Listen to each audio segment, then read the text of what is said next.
What's going on, ladies and gentlemen? My name is Michael and welcome back to FudgeMuppet. Today we're diving into a classic Fallout 4 facts video, going over one of the coolest and most feared men in the Commonwealth, Kellogg. And no, that's not Kellogg's Cornflakes or Kellogg's Fruit Loops, but Kellogg the mercenary, the assassin, and the villain. If you didn't know, Kellogg is actually his last name, and his first name is Conrad. As a once innocent child, he was known as Connie, and Kellogg's childhood will be where this video begins. Here is the first of 5 facts about this dangerous elite killer, and be warned, for there are serious storyline spoilers if you haven't finished Fallout 4's main story. Fact number 1. Kellogg had a very sad upbringing, which greatly contributed to the monster he became, if not by changing him mentally, then at least directly through a chain of cause and effect. Fallout 4 may be set in 2287, but Kellogg was born in 2179, a massive 108 years ago. More on that later, but this is when Kellogg was born, growing up around this time in the New California Republic, also known as the NCR, all the way on the West Coast. He even witnessed its founding under President Aradesh. This, however, is not our main concern. Kellogg's upbringing is tragic because of his family situation. His father was once a raider, and he was very abusive, even towards Kellogg's mother, who was too broken and mentally weak to do anything about it. She became cynical, although still loved Kellogg in her own way. Not only was the father of the family abusive, he was an alcoholic and an awful provider, leaving the entire household impoverished and filled with conflict. What did she expect settling down with a raider? Anyways, as I'm sure you know, there's a big chance that this was very damaging to the young Kellogg, and it didn't help that on his birthday, his mother handed him a .44 revolver, telling him that he was the man of the family now, and teaching him that relying on others was foolish. All he could depend on in the wasteland was himself and his own gun. Whether or not she wanted him to kill his father, it's hard to know, but Kellogg just ran away from it all, leaving his miserable life behind, looking for greener pastures. Fact number 2. When Kellogg ran away, he found himself in the Hub, becoming a renowned gunslinger, but then settled down with a family. The Hub is a gigantic trading city in Southern California.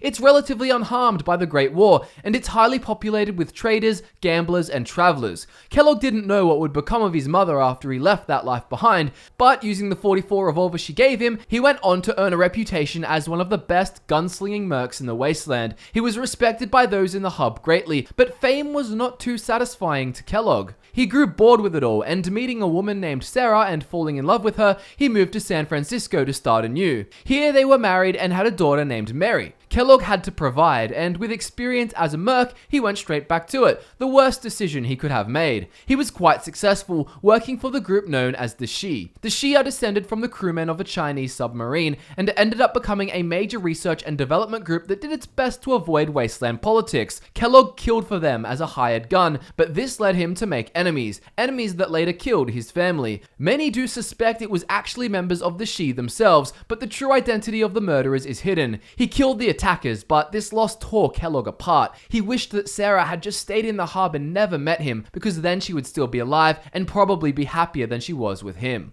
Fact number 3. Kellogg was disturbed greatly by this event, leading him to do terrible things for money as he traveled east all the way to the Commonwealth, eventually being recruited by the Institute. So with his family killed and his childhood tragic, it all made for a very numb man. Kellogg left his old life behind, a feeling all too familiar. He traveled east continually, not caring too much about life and trying to physically get as far away as he could from San Francisco. He continued to be a mercenary, however, it was all he knew. Kellogg ended up doing whatever jobs came his way. If the pay was right, he would do anything. His moral code could be stretched almost infinitely.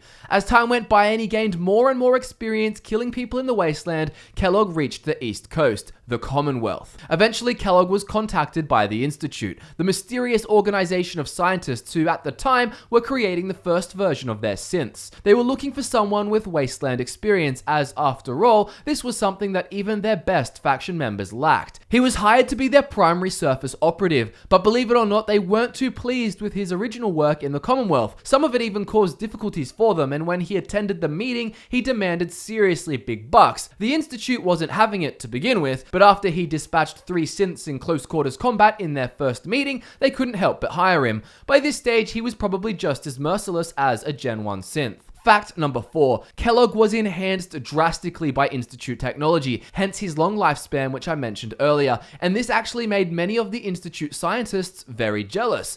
Being of such great use to the Institute, it makes complete sense that they should prolong his existence, and therefore his use to them. If one reads Director Terminal 1A in the Institute, they will find out all about this. It says that Kellogg's presence unnerves the others, and that originally the director thought that this was due to his confidence and his abilities. I mean, he's a killer. Later, however, he comes to realize that what he is detecting is in fact jealousy. He realizes that this should be expected from those who love science, as they would surely love to have their aging halted too. He goes on to explain that Kellogg has other cybernetic enhancements, such as increased combat efficiency and faster reaction times, but it's definitely the longevity that the scientists wished they had. The log goes on to explain that regardless of this, Kellogg is a testament to the Institute's scientific prowess, and that he will likely live to be 150 years old, perhaps even 200. That is, of course, until the events of fact number 5. With great success in the Institute and in his past as a mercenary, Kellogg started being tasked with increasingly important matters,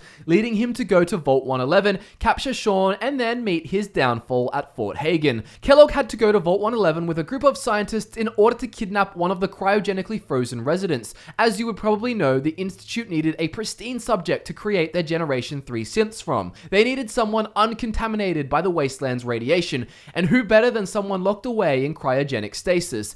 Kellogg came here, captured Sean, and killed the sole survivor's spouse as they were retaliating. The sole survivor was spared to be a backup in case something happened to Sean which prevented the Gen 3 synth plans from going ahead. The Institute's plan was successful, and then eventually Kellogg lived with a synth Sean in Diamond City, eventually treating the boy as his own son. This was until Kellogg was then tasked with hunting down an Institute scientist exile, Dr. Brian Virgil. Synth Sean was taken to the Institute, and Kellogg was preparing for his new mission in Fort Hagen, where he was confronted by the recently emerged sole survivor and then defeated. Looks like leaving a backup was a bad idea for Kellogg, but that's easier to say in hindsight, isn't it? The sole survivor took the cybernetics from Kellogg and then used them to access his memories and track down their son. And that wraps up this tragic tale of a once innocent boy who was born into a dangerous life in a crazy world. As Benny would say, the game was rigged from the start. Thank you so much for tuning into FudgeMuppet, and if you want to see more like this, do let us know in the comments below, or simply by liking the video. To make sure you don't miss out on what comes next, be sure to subscribe to the channel and follow us on social media to keep up with just about everything FudgeMuppet. If you want to support us even more because you're ridiculously generous, Patreon is also linked in the description. My name is Michael, this was 5 facts about the legendary Kellogg, and I look forward to nerding out with you again very soon.